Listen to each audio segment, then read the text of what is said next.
This is Listertainment, the channel that doesn't live up to its name. I can imagine that whenever fighters are pushed against the fence with their backs, it has to hurt. I mean, it has to. That's metal, and some opponents like Cain Velasquez would push their whole body weight right onto them. Today is all about the fence getting some revenge and causing even more damage than just some measly pressure. Let's get started. This has to be one of the most embarrassing things you will ever see in the UFC, and it happened to poor Jeremiah Wells. Look at Jeremiah Wells. Whoa! So this didn't lead to a physical injury, but it must have killed Wells' dignity and his cool factor as well. What was the plan? Was he going to get to the point and change directions and go right at his opponent, Blood Diamond? You can't really surprise him since he's looking right at you. I don't know what his master plan was, but the fence pulled the rug from under him. Then Blood Diamond just jumped on him. Luckily for Wells, Diamond missed the first shot that he had, and he was able to take control and submit him later in the first round. Look at Jeremiah Wells. Whoa! Well slipped. Blood Diamond loads up a second this time. Whoa! Oh, wow! If you happen to enjoy this video, please punch the crap out of the like button, as it really helps me out. Also make sure to subscribe and turn on those post notifications. Fighters jumping on the fence to celebrate is an every event occurrence, and some fighters have fallen off, but none worse than this guy.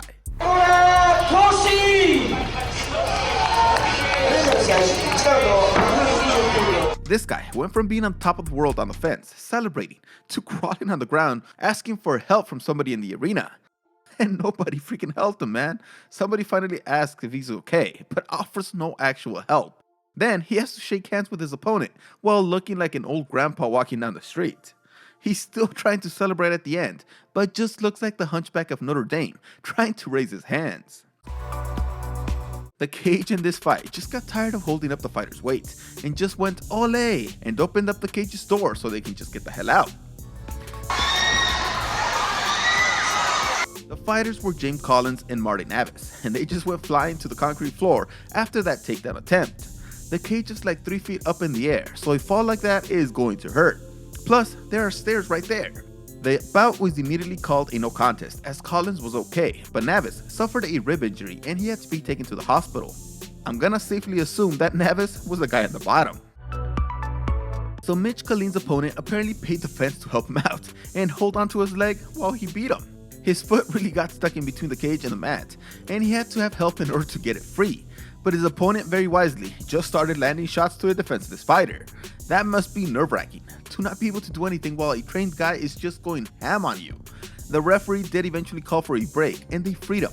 Mitch didn't do much with his second opportunity and was submitted later in the round in that same spot, almost like those guys sitting cage side paid extra to have this action all to themselves. Jorge Masvidal has had some of the craziest fights, but mostly because of the actions he makes that makes the fight really exciting. But in this fight against Jake Ellenberger, Jake decided to take the spotlight away.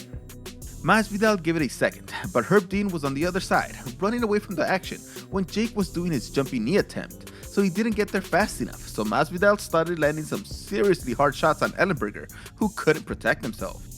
The fight was stopped at that moment, and Masvidal was given the TKO victory. Ellenberger thought that they would restart the fight, but Dean just ended it after learning that it wouldn't qualify as a cage malfunction. Ellenberger appealed the decision with no changes, and all he got was a partially dislocated toe from the vengeful cage. This video is all about an amateur MMA fight, and sometimes those amateur promotions don't have the best cages, and that was seen here as one of the guys takes a brutal knee and just goes flying back. The door seemed to be shut, but he went back with such force that it just gave way and allowed the fighter to fly down about 3 feet into the audience and hit the back of his head. The guy inside is like, okay, come on, that's enough, just get up, get up. The guy didn't appear to get back in the cage, as he really appeared to be hurt. When going down that fast, there isn't much you can do to stop your head from crashing onto the ground, especially after taking a brutal hit, and then just not expecting to actually be in the air for that long. You can't judge your fall. Demetrius Johnson and Dominic Cruz had a great fight when these two champions faced each other, and of course there had to be a ton of highlights, especially the way that Cruz fights. But you never expected the highlight to be because of a giant gap between the canvas and the fence. So of course, Johnson didn't do that on purpose. Or did he? He was being taken to the ground quite a bit, and maybe he was trying a new technique to defend the takedowns. Okay, so maybe not, but Cruz was probably thinking that this takedown was a little harder than the rest, and of course it was. He was anchored down in there tightly. His feet were like ballerina feet, standing straight up on his toes. Cruz eventually won this fight via unanimous decision. This fight started fast as Evan Dunham dropped Herbert Burns early. Burns recovered fast, and Dunham didn't want to go down to the canvas with a Brazilian. But this fight was over quick, as Burns earned a submission win in less than 2 minutes. You might be thinking, but where the hell does the cage come into play? They didn't even touch it. But it happened during the takedown. It was so fast, and it was hard to see on the video. You couldn't exactly tell when it happened, since Burns didn't let out a scream or make any face telling you that he got injured, but you could see him visibly limping and checking his toe after submitting Dunham. The cut was pretty brutal, and it was right on his toe webbing, so that's gonna hurt for a while, and it required stitches. John Moraga suffered a pretty brutal cut to his head during his fight against Wilson Reyes, and he referred to it as a chunk being taken out of his forehead. You can't put stitches on it, it's just a hole.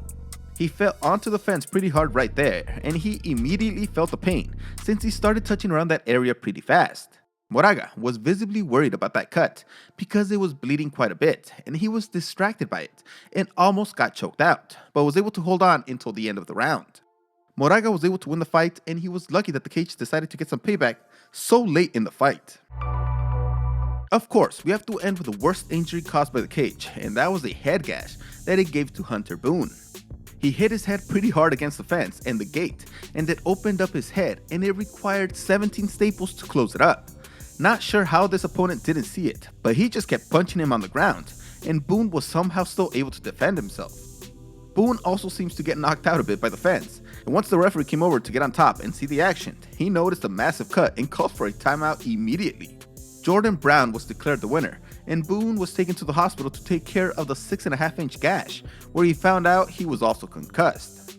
I still don't know how he managed to defend himself so well. You might expect fighters to injure each other, but you never expect the cage to also get involved. It's supposed to be a neutral party, but sometimes it has favorites, I guess. Thanks for watching this video. See you next time.